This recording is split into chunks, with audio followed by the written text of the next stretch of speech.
We are actually ahead of time, so apologies to all those that won't be here on time like we are. Very welcome at the press conference following the first ever European Union-Armenia Partnership Council.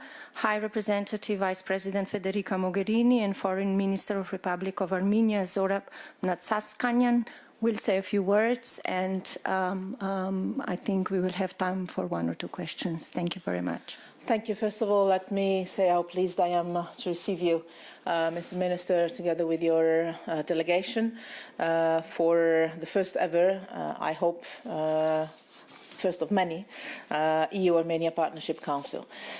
We had a very good and intense session, extremely productive. We started very early this morning and managed to be even on time. Extremely productive and extremely positive. Relations between the European Union and Armenia have gone from strength to strength in recent weeks and months. The most visible illustration of this is our new bilateral agreement, the Comprehensive and Enhanced Partnership Agreement.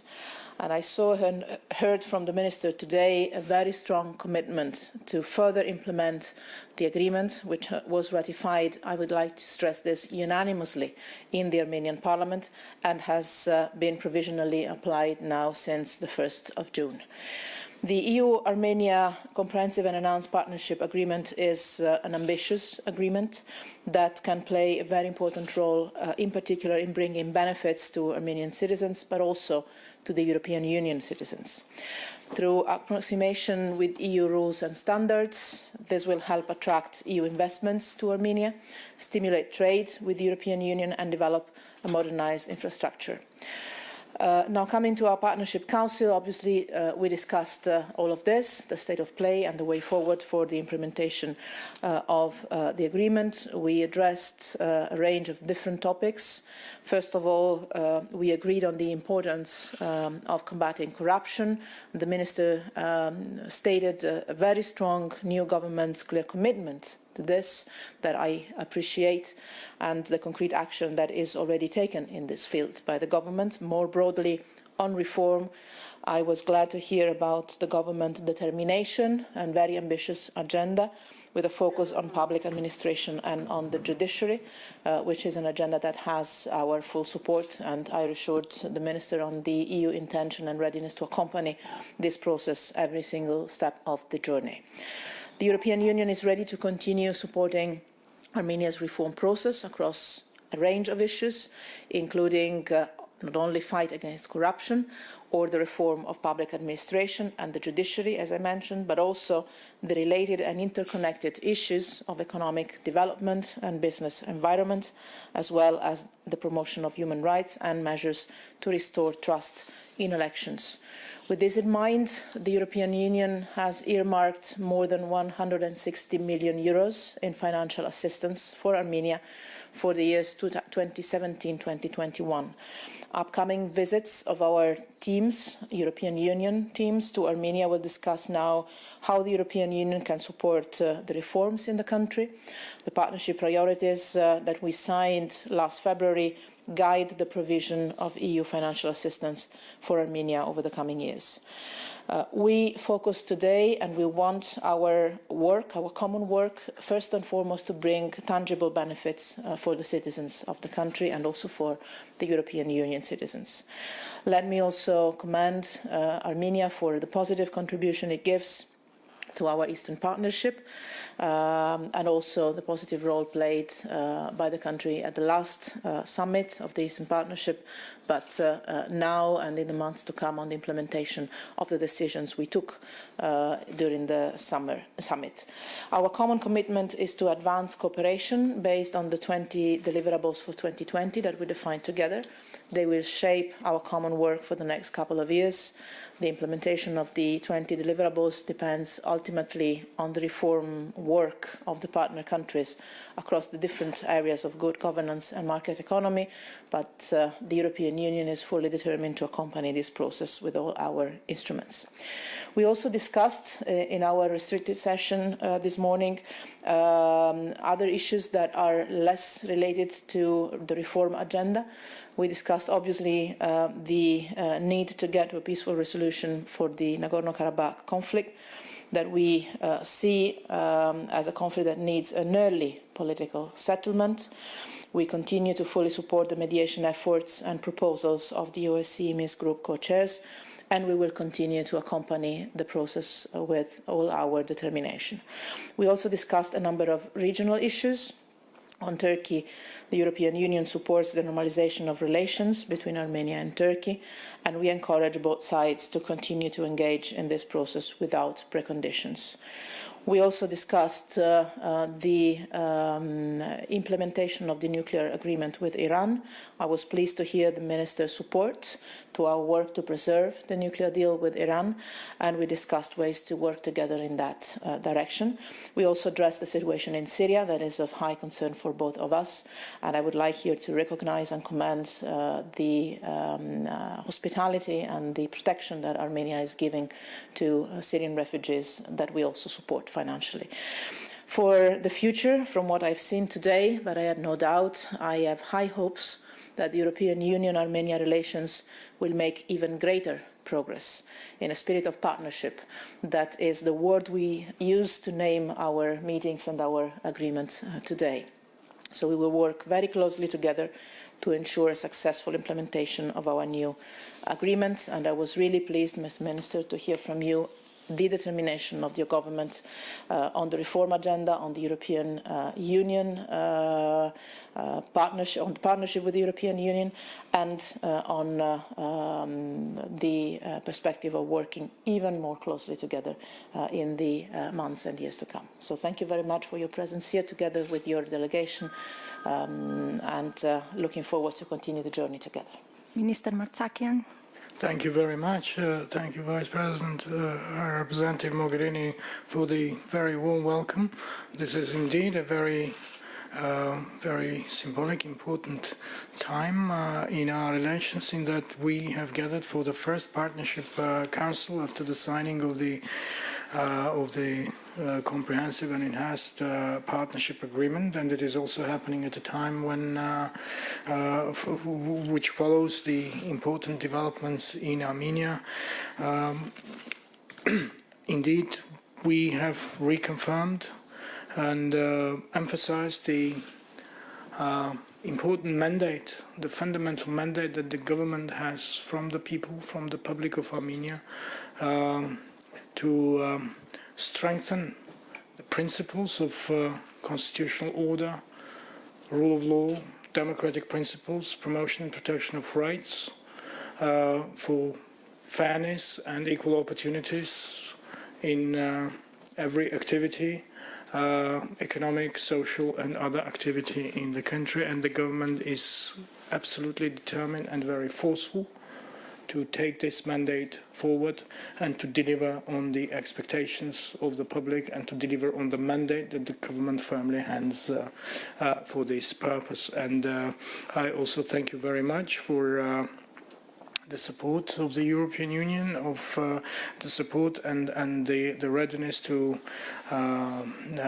work with us in promoting this agenda. You have been an important partner for Armenia on these matters, and we expect to take this further and to manifest it in support and assistance from the European Union.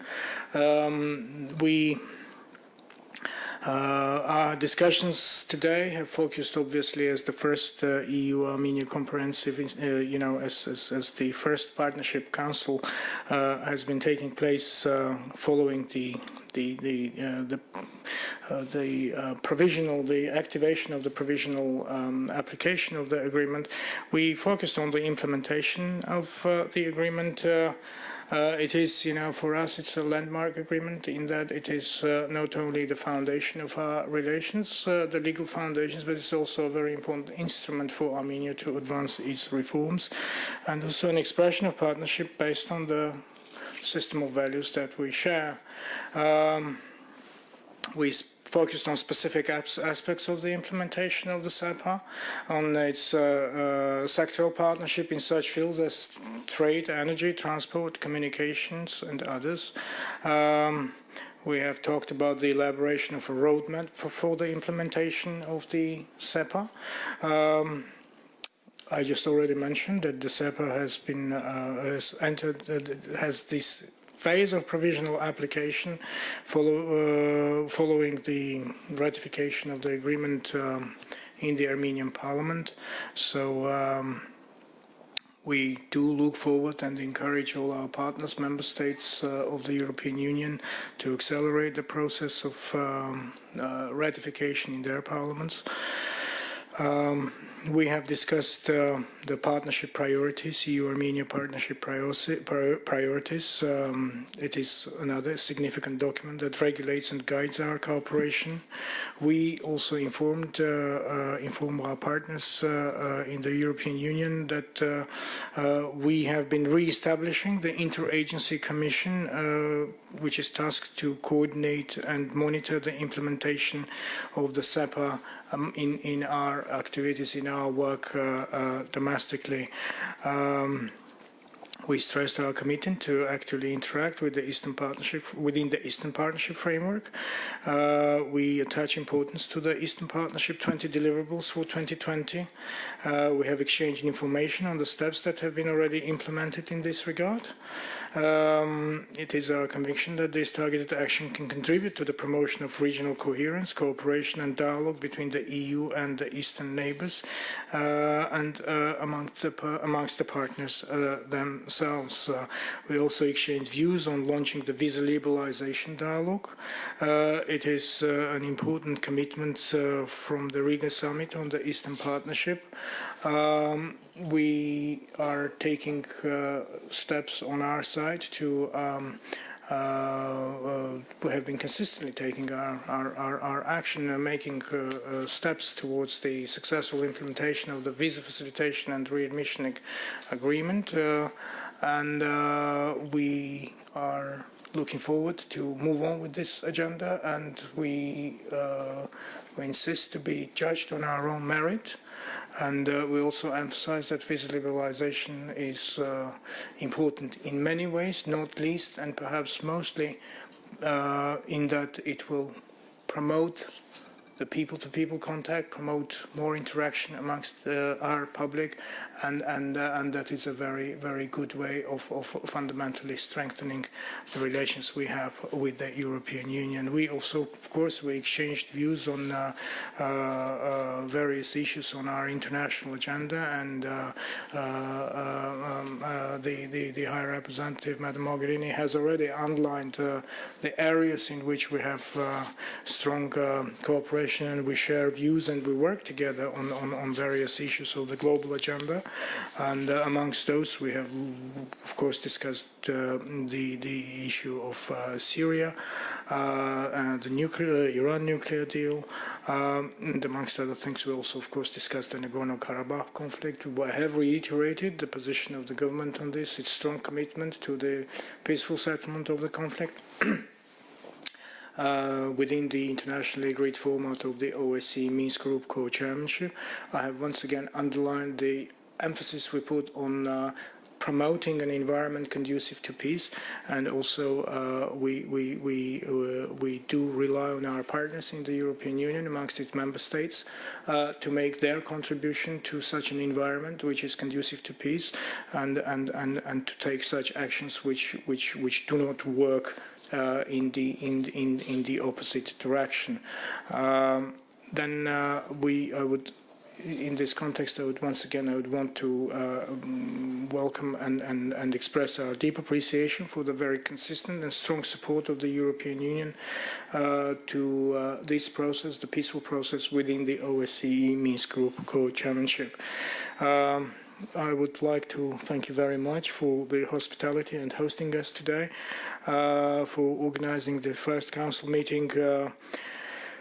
We have an excellent agenda together, and this was the first meeting we had today. We had an opportunity to meet briefly in New York when you were visiting and attending an important Security Council meeting, but this is the first time I have the opportunity in this new capacity to meet you, and I really thank you very much. I feel very comfortable and very confident, and thank you very much for all that friendship and partnership that you have been sharing and you have been so generous to give. So once again, I look forward to continued work, continued cooperation, and continued engagement with you. We have an interesting and important agenda, whether it concerns our relations between Armenia, European Union, its member states, or whether it concerns the global agenda.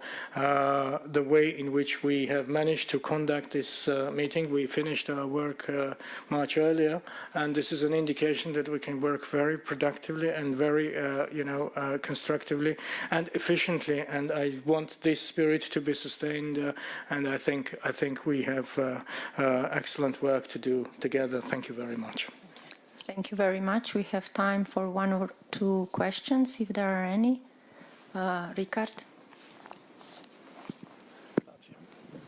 Thank you. Ricard Josiak, Radio Free Europe. A question for Madame Mogherini. There was talk a bit about the visas. So when do you think the visa liberalization action plan can be presented to Armenia? Will it still be this year during your mandate?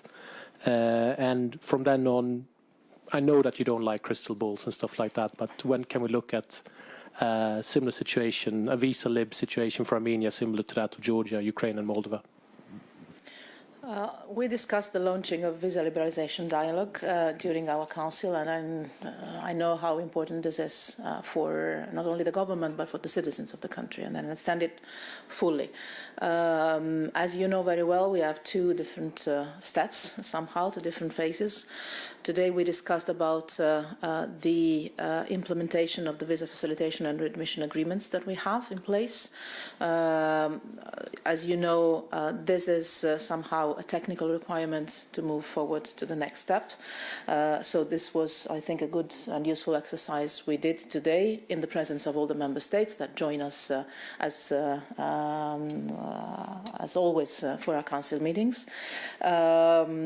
And that technical precondition then could lead to start a visa liberalization dialogue with visa-free regime as a final goal.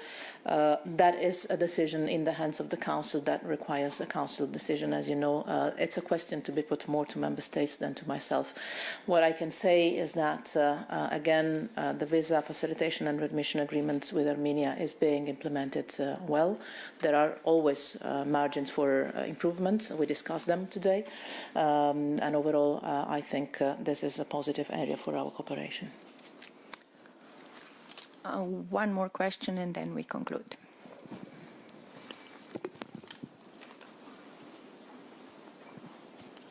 Hi, my name is Ben from Political Europe. Question on the financial support. I believe you outlined 160 million for the upcoming period, which seems to be which seems to be a modest increase on the previous 120 million since 2014. What does it signal for future relationship between Armenia and the EU? Because the advances seem to be quite modest in its scope. And does it signal a potential status quo for the near future? Thank you. No, I would say that the amount of money we earmark for this period is a significant one. We discussed that today with a certain satisfaction, I think, on both sides. We have an intense agenda, and this agenda needs the adequate financial resources to be allocated to support the work that is underway and that we expect to continue. And let me also stress that this money obviously is for the current period, but also that, as you might have noticed, we presented together with Commissioner Hahn, but also Commissioner Stylianides and Commissioner Mimica, the Commission proposals for the next MFF, where we allocate more resources overall for our external action, with a priority on our neighborhood, and that includes definitely our eastern partners. So I would expect that the financial focus the Union will have will not only be kept, but also increase in the future. That's my hope and expectation. Then future decisions will be in future hands. Thank you very much. Before I conclude, just to let you know that there is also a joint press statement available already online and in paper. Thank you very much for coming. Thank you so much.